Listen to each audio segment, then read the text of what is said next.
זה קטע מהטוני אוורדס, טקס פרסי התיאטרון היוקרתי. אם עד עתה, אדם עם מוגבלות בשמיעה היה יושב שם בקהל, הוא לא היה יכול ליהנות מתנאים נוחים, אבל עכשיו הוא יכול, ואת זה ראינו בטקס שנערך בניו יורק ביוני האחרון, בזכות המוצר שלכם. אנחנו שמחים לארח פה היום את יונת ברלין, מנכ"לית גלפרו. היי, בוקר טוב. בוקר טוב. אז תשתפי אותנו בבקשה על הטכנולוגיה שלכם, איך היא עובדת. אז הסטארט-אפ שלנו בעצם בנה מערכת ואפליקציה שנועדה להנגיש ולתרגם מופעים, הצגות, אופרה או כל דבר בעצם שהוא לייב לקהל הרחב. אנחנו מנגישים לאנשים עם מוגבלות בשמיעה, אנחנו מנגישים לאנשים עם מוגבלות בראייה, ואנחנו מתרגמים לשפות אחרות. הכל בזמן אמת, ישירות למכשיר הנייד, בזמן המופע, ככה שכל בן אדם יכול להיכנס למופע וליהנות ממנו על פי הצורך, על פי מה שהוא צריך. ולמעשה איך הטכנולוגיה הזאת פועלת? מה, אתם הכנסתם טלפונים לאולם בברודוויי? אז לכן הכנסנו טלפונים לאולם, בהתחלה זה באמת היה משהו שאף אחד לא הבין מה אנחנו רוצים מהם, ואיך אנחנו מעיזים בכלל להגיד להם שטלפונים זה משהו שהוא הגיוני וטוב להם. אבל בסופו של דבר הם הבינו את התועלת, והם גם בעיקר הבינו שזה לא מפריע. בילינו בעצם את השנה הראשונה בלשכנע אנשים שזה לא הורס את התיאטרון, זה לא הורס את האומנות, זה לא הולך להפריע לאף אחד. כמובן בנינו וייצרנו את האפליקציה בצורה כזאת שהיא לא תפריע לאף אחד. הטכנולוגיה עובדת בצורה כזאת שאנחנו מתקינים מחשב באולם, אנחנו מכינים את התכנים מראש, אבל הטכנולוגיה של ה-Speech Recognition שפיתחנו, של הזיהוי דיבור, מסנכרנת את הכל בזמן אמת, ישירות למכשיר הנייד של המשתמש. כלומר, הם באים עם הטלפון שלהם בעצם, נכנסים, ומה, הם טוענים אפליקציה שלכם? נכון, הם מורידים אפליקציה מהחנות אפליקציות. אם הם משתמשים בשירות של טקסט, לדוגמה, כתוביות לאנשים עם מוגבלות בשמיעה, אז זה על המסך של הטלפון, המסך חשוך, הוא לא מפריע לאף אחד. אם אתה משתמש בשירות של אודיו, אז אתה עם האוזניות מהבית. כל הקטע כאן זה שהתיאטראות לא צריכים להחזיק מכשור מיוחד או לעשות מופעים מיוחדים שהם מונגשים, אלא ברגע שתיאטרון עובד איתנו, כל מופע מונגש וכל השירותים האלה נמצאים שם בכל מופע. ובאילו שפות אתם פועלים כבר? אז בגלל שאנחנו מכינים את התכנים מראש, אנחנו בעצם לא מוגבלים בכמות השפות שאנחנו יכולים להציע. היום יש לנו בערך 8-10 שפות עיקריות שאנחנו מציעים. רוב השפות האסייתיות, יפנית, קוריאנית, סינית, יש תיירות מאוד מאוד גדולה שמגיעה היום לניו יורק מאסיה ורובם לא דוברים אנגלית. יש לנו גם צרפתית, ספרדית, פורטוגזית, ובהצגות שיש בהם כוכבים ישראלים בניו יורק, שזה שיקגו וביקור התזמורת, אז יש לנו גם עברית. אז איך זה הולך? אני הולך לראות את ביקור התזמורת, ואני שם עליי את האוזניות של הסלולרי שלי, ואני בעצם אשמע תרגום סימולטני לעברית? או שתשתמש בכתוביות. תלוי איזה שירות יש בכל מופע, אבל כן, שני האופציות, כל תיאטרון בעצם בוחר איזה אופציות הוא רוצה להציע. אז לפי מה שהם בחרו שהם רוצים להציע, זה השירותים שאתה יכול לבחור מהם. וברודוויי תמיד נתנו חשיבות להגעה של קהל זר. מה הם עשו לפני גלפרו? מה הם עשו עד עכשיו? הם לא באמת נתנו חשיבות לקהל זר עד עכשיו. הם בעצם אמרו, רוצים להגיע, תבואו, נשמח לארח אתכם, אבל לא היה שום כלי יהודי ספציפי עד היום בשביל אנשים להבין מה קורה. הם יצאו מתוך נקודת הנחה, שזה שאתה רואה מופע כיף ומגניב מסביב, ובהרבה פעמים גם משהו שהוא מוכר וקלאסי, זה מספיק לך. אם אתה רואה פנטום אוף דה אופרה, אז אתה מכיר את הסיפור, ואתה לא צריך להבין באמת מה אומרים.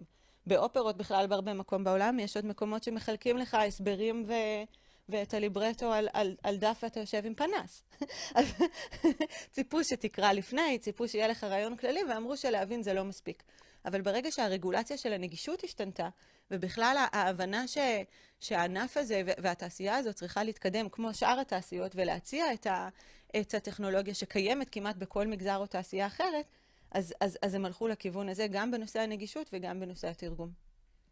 עד כמה אתם עובדים על הנושא הזה? כבר, אני חושב על הצגה. הייתי לא מזמן בהצגה בברודוויי, My Fair Lady. אנחנו עובדים שם. באמת? כן. אני שמח לשמוע, כי אבא שלי, שיהיה בריא, שלא שומע כל כך טוב, הולך לראות את ההצגה הזאת בעוד שבועיים, אז מה, כבר יש לו אופציה? אז שמה אין עברית, אבל יש שם כתוביות באנגלית שהוא יכול לעזר בהם.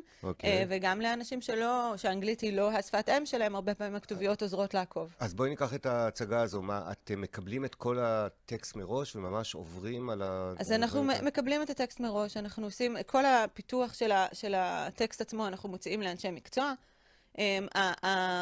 ההתמקדות שלנו היא בטכנולוגיה עצמה, היא בסינכרון real time.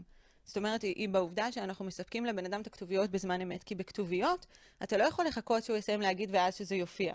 אין לך את 3-4 שניות האלה לעשות את הפרוססינג מכלום, אנחנו חייבים בעצם לספק את הכתוביות בזמן שזה נאמר, בשביל שזה יהיה חוויה אותנטית, כי בסוף כולם רוצים לצחוק ביחד, לבכות ביחד, ליהנות מהמופע. לא מקנא במתרגמים שלכם, כי ההצגה הזאת גם יש שם דיבור בניב לונדוני עתיק, שהמומחה שם מנסה לפענח אותו. כל הכבוד. המלצות להצגות הבאות שאתם רוצים. אל תקנא במתרגמים ואל תקנא במי שבודק את המתרגמים, שזה אנחנו. כל הכבוד. אז בואי נדבר קצת על התחום שאליו אתם שייכים, Assistive Technology, טכנולוגיה מסייעת. ידוע באמת שזה תחום חם, גוגל משקיעה המון משאבים בהנגשת המוצרים שלה ותכנים ברשת לאנשים עם מוגבלויות. למשל, קראתי שכל עובד שמתקבל לגוגל עובר הכשרה בתחום ההנגשה. גם בישראל, חברות ציבוריות, פרטיות, מחויבות בהנגשת האתר האינטרנט שלהם. תוכלי קצת לספר לנו על התחום הזה? כן, אז Assistive Technology, או בעברית טכנולוגיה מסייעת, זה בעצם חלק מעולם ה-social tech, או עולם ה-impact investing אפילו אפשר להגיד, ובעצם מדובר על הנגשה או טכנולוגיות שמיועדות לאנשים עם מוגבלות מכל סוג. לא רק הנגשת אתר, שזה דבר אחד שכולם צריכים לעשות, ולרוב גם על פי חקיקה, אלא באופן כללי יש המון טכנולוגיות בעולם שהן ממוקדות באנשים עם מוגבלות. ומה שאנשים לא מבינים זה שני דברים מאוד חשובים. אחד, כמעט כל טכנולוגיה שמפותחת לבן אדם עם מוגבלות, יש לה שימוש הרבה יותר רחב. לדוגמה, המון דברים שהם מיועדים לאנשים שהם משתמשים או יושבים בכיסא גלגלים, עוזרים אחר כך לאנשים בגיל השלישי. אצלנו אפילו, הדוגמה הכי פשוטה, הכתוביות שמיועדות לאנשים עם מוגבלות בשמיעה, זה כתוביות שכמעט רוב המשתמשים שלנו הם לא עם מוגבלות בשמיעה וגם לא עם מוגבלות בשפה, אלא פשוט אנשים שרוצים לעקוב אחרי מה שקורה. כמעט כל דבר שמיוצר לעולם של הטכנולוגיה המסייעת, בסוף משתמשים בו קהילה רחבה הרבה יותר של אנשים. דבר שני, מה שחשוב להבין זה שבערך אחד מתוך כל 5 או 6 אנשים בעולם הוא בן אדם עם איזושהי מוגבלות. ולכן, כשאנשים נותנים שירות או מספקים מוצר שהוא לא נגיש, בכל המובנים, לא רק האתר, בעצם הם מפספסים 1/5 מאוכלוסיית היעד ומקהל היעד, והם מפסידים הרבה מאוד כסף. ויש לכם פה קהילה בארץ, נכון? נכון, יחד עם עוד כמה יזמים בתחום, באמת פתחנו לפני כמעט שנה קהילה של כל היזמים שמתעסקים בתחום. יש לנו בקהילה, באקוסיסטם גם משקיעים, גם את כל הגופים הגדולים שמתעסקים בזה בארץ, כמו בית איזי שפירא, אלין, נגישות ישראל, בכל, יש המון עמותות שמקדמות את התחום, וסליחה אם שכחתי מישהו. וכמובן שהמטרת העל שלנו היא לא רק לאגד את כולם, אלא גם לשתף מידע, ובעיקר לעזור לסטארט-אפים, להפוך את הנושא הזה לנושא שהוא בר השקעה, להגיע למשקיעים בתחום, ושהמשקיעים גם יבינו שזה תחום ששווה להם להשקיע בו, אפילו שזה לא נראה להם שוק מספיק גדול. לאן התחום הזה הולך? בקצרה, במשפט אחד. זהו, התקלת אותי. התחום הזה מתפתח גם בארץ וגם בעולם באופן כללי, וכל נושא האימפקט אינבסטינג נהיה משהו שמקבל יחס הרבה יותר גדול. וככה לסיום, מה הצעד הבא שלכם? אנחנו באוקטובר מתחילים בלונדון, אנחנו מקווים בשנה הקרובה להגיע לארץ, ובאופן כללי אנחנו מתקדמים ופורסים בעולם. אוקיי. תודה רבה, ודבר אחרון, מגיע לכם מזל טוב על קבלת הפרס היוקרתי מראש עיריית ניו יורק, שמעתי. נכון, זה היה מאוד מרגש, תודה רבה. כל הכבוד.